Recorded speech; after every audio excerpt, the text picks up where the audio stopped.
Good evening, fellow survivors of history's end. Remember 1991? It was a simpler time. We had VHS tapes, we had questionable fashion, and we had the collective delusion that the world had finally solved the problem of war. We thought geopolitics had retired to a beach in Florida. But as it turns out, history didn't end. It just took a 30-year nap and woke up extremely cranky. Today, we are conducting a scientific autopsy on the two most prestigious clubs in the Western world, NATO and the European Union. One is a military alliance that spent decades trying to find a reason to exist, and the other is a massive economic HOA, homeowners association, that specializes in the regulation of cucumber curves and bank transfers. When Russia decided to perform its special military musical in Ukraine in February 2022, these two clubs were forced to remember what their actual jobs were. And the results? Well, they've been scientifically hilarious. Let's start with NATO, the North Atlantic Treaty Organization. For years, NATO was basically a global gym membership. Everyone signed up, everyone put the sticker on their car, but nobody actually went to the gym. Specifically, the European members. They had this beautiful deal. The United States would pay for the heavy lifting, the expensive equipment, and the protein shakes, while the European nations would show up once a year, take a selfie with a tank, and then go back to funding their high-speed rail and universal healthcare. It was the perfect scientific ecosystem of free riding. Then, February 24th happened. Suddenly, the brain-dead organization, as Emmanuel Macron so lovingly called it, received a massive shot of geopolitical adrenaline directly into its heart. What did NATO do? They entered a state of quantum indecision. They were simultaneously all in and not in. It's the Schrodinger's cat of military alliances. Ukraine is part of the family, but also not allowed inside the house during a storm. NATO's primary scientific discovery during this war? The elastic red line. Observe the evolution. In February 2022, sending a helmet was considered provocative. We were worried that if a German helmet touched Ukrainian soil, the world would end in nuclear fire. By mid-2022, we were sending anti-tank missiles like they were party favors. By 2023, we were sending main battle tanks. By 2024, we're debating which color of F-16 matches the Ukrainian sky. The red line isn't a line. It's a bungee cord. It stretches and stretches and stretches until the Kremlin gets used to the new reality, and then we stretch it again. It's a very sophisticated way of saying, we are terrified of you, but we also want you to lose, but please don't be too mad at us. Now, let's look at the EU. If NATO is the bouncer at the club, the EU is the head of the accounting department. The EU's reaction to the war was a fascinating study in bureaucratic kinetic energy. You see, the EU doesn't have an army. They have something much scarier, directives. When the tanks rolled toward Kyiv, the EU didn't reach for guns. They reached for their pens. They launched the sanctions. Now, sanctions is a Latin word meaning, we are going to make it very difficult for your billionaires to buy yachts in St. Tropez. The EU's strategy was to decouple their economy from Russia. This was a scientific miracle because, for the last 20 years, Europe's energy strategy was basically, let's give all our money to the guy who hates us and hope he keeps the heater on. It's like building your house and letting your ex-boyfriend control the circuit breaker. Brilliant. Groundbreaking. Nobel Prize in economics, please. But then, the EU did something unexpected. They discovered the veto.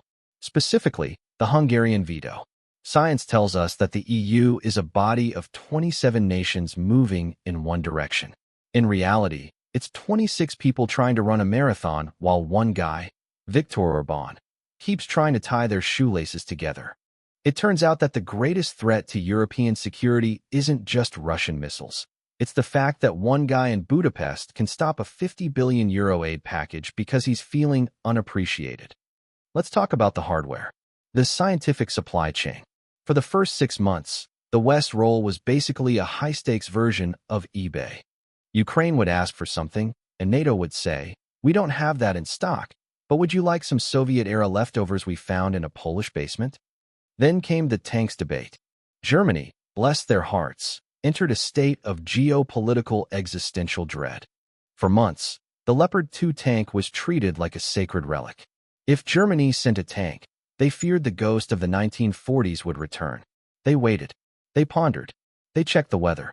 They waited for the Americans to send their Abrams tanks, which, by the way, run on jet fuel and require a PhD to change the oil. It was a masterclass in strategic procrastination. And let's not forget the EU's Million Shell Initiative. The EU promised to send 1 million shells to Ukraine. By the deadline, they had sent. Well, let's just say their math was aspirational. They realized that after 30 years of peace, the European defense industry was basically 3 guys and a specialized screwdriver. We discovered that while Europe is great at making luxury cars and artisanal cheese, we've forgotten how to make things that actually explode. It's a classic case of evolutionary atrophy. If you don't use your muscles, they turn into a very expensive, very polite bureaucracy. We cannot discuss the roles of NATO and the EU without the Zelensky variable. In the laboratory of international relations, Volodymyr Zelensky is what we call a catalyst. He is the only man on Earth who can make a room full of billionaires in Davos feel like they're being grounded by their parents. His superpower? The T-shirt. By refusing to wear a suit, he reminded every leader in the EU and NATO that while they were debating Section B, Paragraph 4 of a trade agreement, people were actually dying. He forced the EU to give Ukraine candidate status. This is scientifically impossible. Usually, it takes an EU candidate 15 years just to agree on the font size of the application. Ukraine did it in months.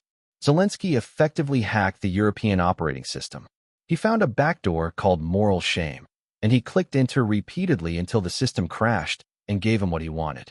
Perhaps the most hilarious scientific result of this entire conflict is the expansion. Vladimir Putin said he started this war to stop NATO from expanding. Result? Finland and Sweden joined NATO. Let that sink in. Finland, a country that is so neutral they make Switzerland look like a brawler.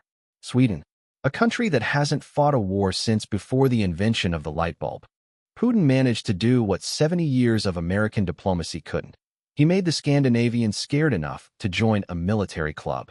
Now, NATO's border with Russia has doubled. The Baltic Sea is now a NATO lake. If this were a game of Risk, the Russian player would have already flipped the table and stormed out of the room. It is a perfect example of unintended geopolitical consequences. You try to push the fence back, and the neighbors decide to build a fortress instead. So where does this leave us? NATO has rediscovered its purpose. It's no longer a gym membership. It's an actual gym. People are lifting weights, they're buying ammunition, and they're looking at the map with a renewed sense of, oh, right, that's why we have tanks. The EU has realized that it cannot live on values alone. You cannot stop a cruise missile with a lecture on human rights. You need air defense. You need factories. You need to be able to make decisions faster than a snail on a Sunday afternoon. The roles of NATO and the EU in this war have been a mixture of heroic support, frustrating bureaucracy, and a lot of learning on the job. They are like 2 old giants who were forced out of retirement. They're a bit slow, their joints creak, and they spend a lot of time arguing about who forgot to bring the map. But somehow, they're still standing. And Ukraine? Ukraine is the one teaching the old giants how to fight. As we look to the future, the scientific conclusion is clear. The end of history was just the halftime show. The second half has started, and the tickets are very, very expensive. And this has been a study in the art of being deeply concerned. Good night, and please, try not to start any more geopolitical experiments in your backyard.